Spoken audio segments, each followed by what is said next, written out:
Hola a todos, ¿cómo están? Bienvenidos nuevamente a este podcast de Nail Chat, donde nos dedicamos a hablar e informar del mundo de las uñas.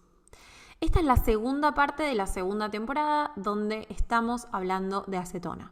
En el primer capítulo te conté qué es la acetona, hablamos de cuáles son los usos, es decir, cuáles son los posibles procedimientos en el salón en los que puedo decidir o no utilizar acetona. También hablamos de lo que son los daños a la lámina y hablamos de que la acetona es soluble en agua. Ahora, en lo último que nos quedamos en el capítulo pasado era en que si la acetona fuese realmente tóxica, tanto para su uso como para nuestro cuerpo o el de nuestros clientes, no sería comercializada, sobre todo en los países donde los controles son mucho más estrictos. Como siempre, una de las cosas más importantes es cómo vamos a usar el producto, porque yo, por ejemplo, siempre me gusta dar este ejemplo para entenderlo con facilidad. Si yo tengo alcohol en gel, el que utilizo para mis manos luego de todo el periodo de la pandemia, tomo ese alcohol en gel y yo lo utilizo para mis manos, es un uso que le estoy dando que es para lo que el producto fue creado. Ahora, si yo agarro y tomo ese alcohol en gel y lo pongo en el ojo, y definitivamente no es el uso que le tenía que dar al producto. Entonces, si a mí me arde en el ojo el alcohol en gel, ¿puedo yo decir el alcohol en gel es pésimo, el alcohol en gel es malísimo, el alcohol en gel es veneno? ¿O soy yo que no le estoy dando el uso para lo que el producto fue creado? Esto es lo mismo, no importa si hablamos de alcohol o si hablamos de acetona. El punto es que más allá del producto o el químico que yo esté utilizando, está también el factor de cómo lo estoy utilizando. En el mercado latino y sobre todo en el argentino, los controles lamentablemente son un poco más relajados. La gente convive con eso y las reglamentaciones no son tan duras como en otros países o como por ejemplo en la Unión Europea. Y con esto me refiero a todo, a sus compuestos desde el punto de vista de su seguridad, desde el punto de vista ecológico, lo que lógicamente cambia en muchos casos la percepción del producto a la hora de decidirme si comprarlo o no. Con esto no digo que no haya ningún producto nacional en Argentina que sirva, porque de hecho durante todos mis años en Argentina he consumido la mayor parte de removedores a base de acetona nacionales que había, pero sí debo ser más estricta y debo prestar mucha más atención a la hora de decidir cuál usar y cuál no, cuáles realmente son lo que dice la etiqueta que son, cuáles no, dónde los voy a comprar y por supuesto, independientemente de en qué parte del mundo esté y qué producto vaya a usar, cómo lo voy a conservar también importa. Es decir, dónde lo voy a guardar, qué botella voy a utilizar o qué botella decido la marca utilizar, que si le da la luz, que si no le da la luz, etc. Un ejemplo muy claro es, como mencionaba anteriormente, las botellas que se comercializan con acetona pura y que en realidad hay en sus componentes varios agregados. A veces pueden ser buenos componentes extra, es decir, apreciamos los otros componentes que la química haya agregado, pero bueno, ya no cumple con lo que decía en la etiqueta. Y por otro lado, el hecho de por sí que diga pura, cuando la única forma de conseguirla pura, como te contaba en el episodio anterior, es en una química, con el control de litros mensual, con un registro, con mi documento, etc. Entonces, ¿qué credibilidad le doy yo al producto en el que no puedo confiar en su etiqueta? Por más que sea un buen producto, no siempre me fío de lo que esté adentro.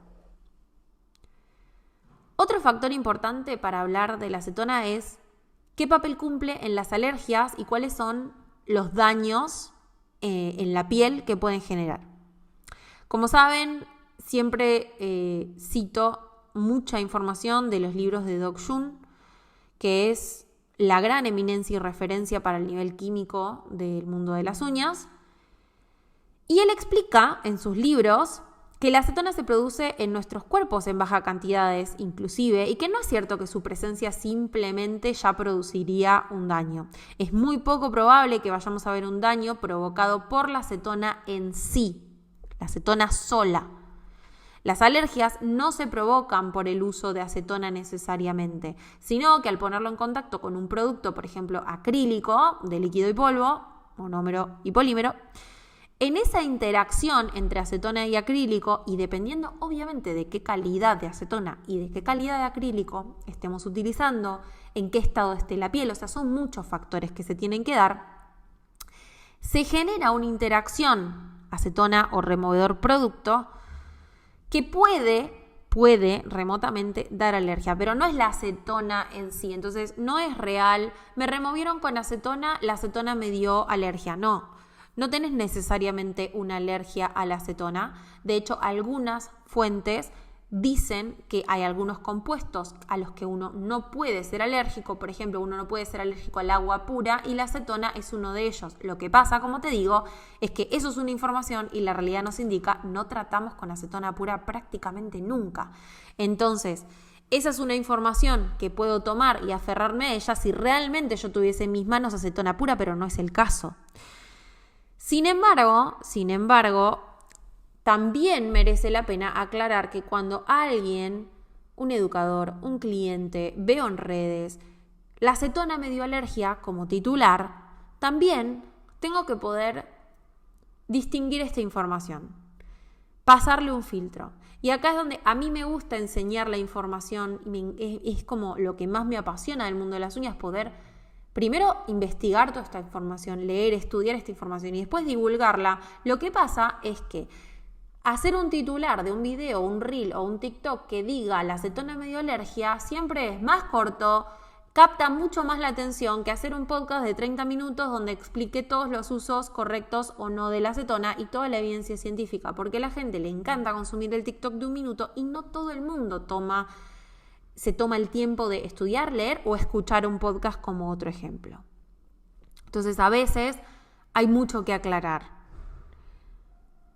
Si generamos una barrera de protección, sobre todo en las pieles más sensibles, la posibilidad de que la reacción entre el químico que estamos sacando y el removedor que estamos usando es mínima. O sea, que la reacción sea capaz de dar alergias o daños es mínima. ¿Cómo genero esa barrera? Bueno, algo muy sencillo es colocar una gotita de aceite, ya sea de torno, que es un aceite que no se absorbe y es un aceite neutro, o aceite, por ejemplo, de cutículas.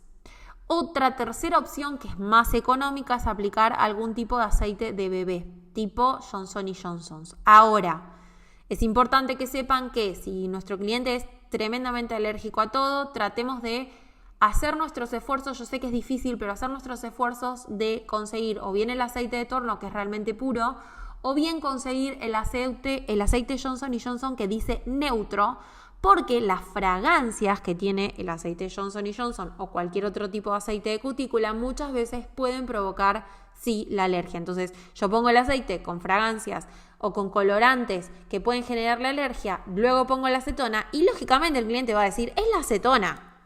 Y no, en el medio apliqué otros productos que también son factibles y mucho más probables de que te hayan provocado una reacción. Entonces siempre tratemos de mantenernos lo más neutros posibles en esos casos. Entonces aplicando esa gotita alrededor de la piel de mi cliente antes de poner el algodoncito con acetona, estoy generando una barrera de protección que de alguna forma aísla un poco la piel. La uña no tiene grandes daños por el uso de acetona, como te decía, porque las acetonas no son puras, porque la uña, la deshidratación que recibe es muy corta. La uña sola es capaz de recomponer esa deshidratación, no hay que agregarle nada. Ahora, lo que sí, así como las fragancias, los colorantes en el aceite que yo uso para aislar la acetona, sí es más factible que genere una alergia, también lo son los químicos adicionales que le agregan a los removedores a base de acetona. Entonces, por eso te digo que la cosa se empieza a complicar, porque por un lado, esos químicos en algunos clientes, en el 99,9%, nos van a ayudar a contrarrestar esa acción de mucha deshidratación que puede llegar a ser el removedor, pero en otros casos, justamente eso es lo que puede hacer que al cliente le dé alergia, esos componentes extra que adicionan, ¿sí? Por eso no es solamente la marca, no es solamente lo que diga la etiqueta, si vamos a elegir una marca es, tratemos de investigar un poquito más. ¿Qué hay detrás de esta marca? ¿Qué es lo que me proporciona? ¿Qué filosofía utiliza la gente que trabaja en esta empresa para mí darme tranquilidad? ¿O es el objetivo de esta empresa simplemente vender volumen? Que está bien, pero tu objetivo como profesional es también hacer volumen o querés ofrecer calidad. Porque si querés ofrecer calidad, tenés que ir al producto de calidad. No queda otra opción. Ofrecer calidad con un producto low cost es prácticamente imposible.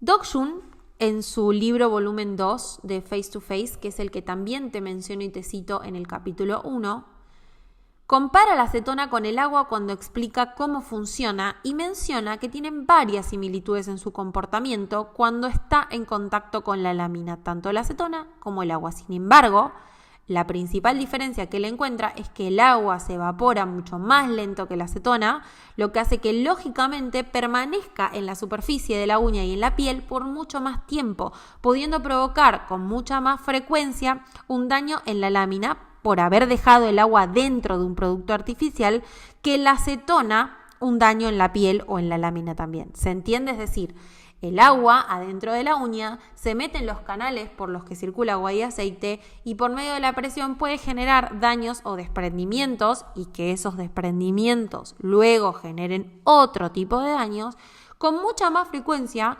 que los daños que podemos encontrar en la acetona, en la piel o en la uña por el uso de acetona. Entonces, conclusión, ¿es mejor usar la acetona o sacar contorno o limar? A ver, ya vimos que las posibilidades de tener una reacción alérgica por el uso concreto de acetona son muy bajas. Tan bajas que estadísticamente podríamos directamente descartar esta alternativa. Pero sí es cierto que respecto a las posibilidades de realizar un daño mecánico con una lima o el torno por sacar, por ejemplo, un semipermanente, las posibilidades y los daños que vemos en la vida real son muchísimo más altos. Es decir, que sacar con torno o con lima un material que fue diseñado para sacar con acetona, nos expone a más posibles daños que encontrar o comprar un buen disolvente para ese producto. Sin contar que las técnicas con las que suelo ver que la mayoría termina realmente retirando los productos tampoco son las más adecuadas para que estos daños no ocurran con facilidad, ¿sí? Ahora, respecto a la deshidratación de la acetona, recomiendo usar siempre removedores y no la acetona pura, a pesar de que la consigas. El removedor es siempre más fácil de conseguir que la acetona pura real y siempre va a tener más ventajas. Es verdad, como te conté antes, que muchos contienen fragancias que pueden dañar y por eso dentro de los removedores siempre elijo alguno que es el que más utilizo. Desde que estoy aquí en España utilizo el removedor de la marca Índigo. Cuando estaba en Argentina compraba el removedor de la marca Zulu o el removedor de la marca Gelish.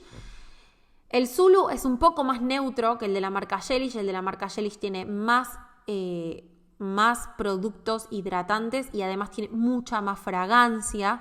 Entonces, en los casos en los que tenía clientas por ahí más sensibles, prefería usar el Zulu, que es un poco más neutro. Otra cosa es el uso. Acuérdate que en este episodio te mencioné el uso y te di el ejemplo del alcohol en las manos o en el ojo. Bueno, esto es lo mismo. Mucha gente, inclusive autodidactas que se quieren retirar el semipermanente o el producto, el que sea en sus casas, tienden a dejar las manos o las uñas en acetona mucho tiempo.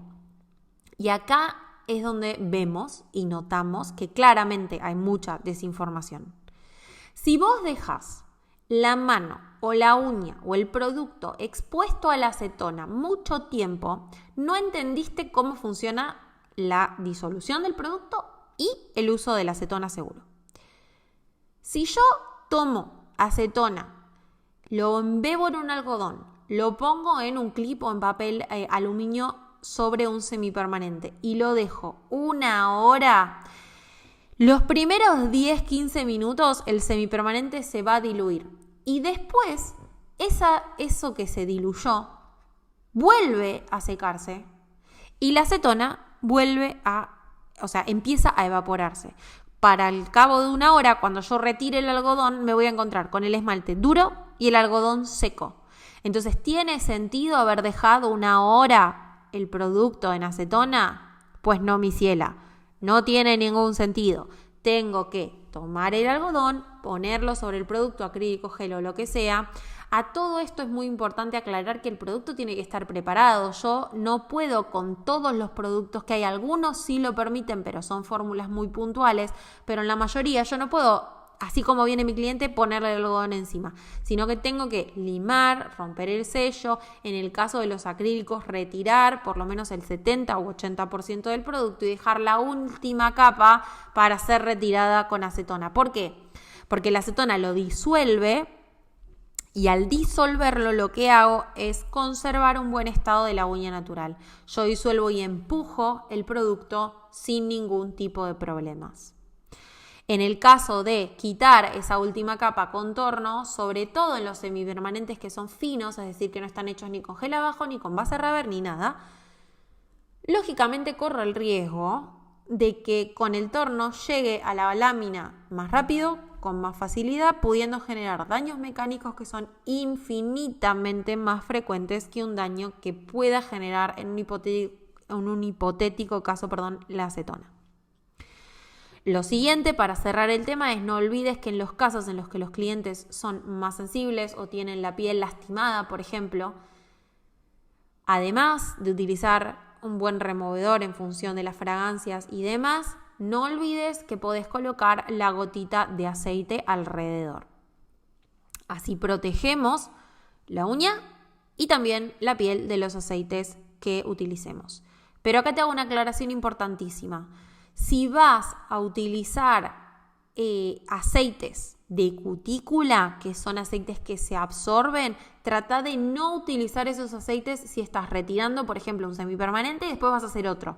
Trata de usar aceite de cutícula solo en los casos en los que estás retirando por completo y el cliente se va a ir con las manos sin nada. Si vas a retirar y vas a realizar otro servicio luego, es mucho mejor y más seguro que utilices aceites neutros como el de torno, porque esos son aceites que no se absorben y no vas a tener ningún tipo de problema. Siempre se pueden retirar con agua y jabón, teniendo en cuenta que el jabón y el agua tiene que ser perfectamente removido, porque si no, recordá que dejar agua dentro también puede generar daños. El buen uso de los productos, como siempre, ahorra tiempo, dinero y dolores de cabeza. Los buenos productos trabajan para nosotros y no somos nosotros los que lidiamos y luchamos y nos peleamos con el producto o el químico. Los buenos productos nos ayudan a nosotros a hacer el trabajo más fácil. Si te estás preguntando por qué estás tomando tanto tiempo en realizar tal o cual servicio, empezá a pensar también qué producto estás utilizando y de qué calidad. ¿Cómo estás realizando tus protocolos de aplicación y por qué? Y para decidir qué protocolo utilizar o no, es muy importante que tengas información. La información hace al poder. La información y la sabiduría es lo que te va a permitir tomar las mejores decisiones en tu salón. Espero que les haya servido y gustado estos 2 episodios donde nos dedicamos un buen rato a hablar de todo lo que sería la acetona y su uso. Recuerden que en mi página web sofiaperticone.com van a encontrar todas las formaciones que tengo disponibles en todo el mundo en español. También recuerden que nos seguimos en las redes sociales @sofiperticone o @nailsbysofiperticone para lo que son los servicios. Si te gustó este video, no olvides seguir mi podcast y si lo estás viendo desde YouTube, suscribirte a mi canal. Muchas gracias y nos vemos en el próximo.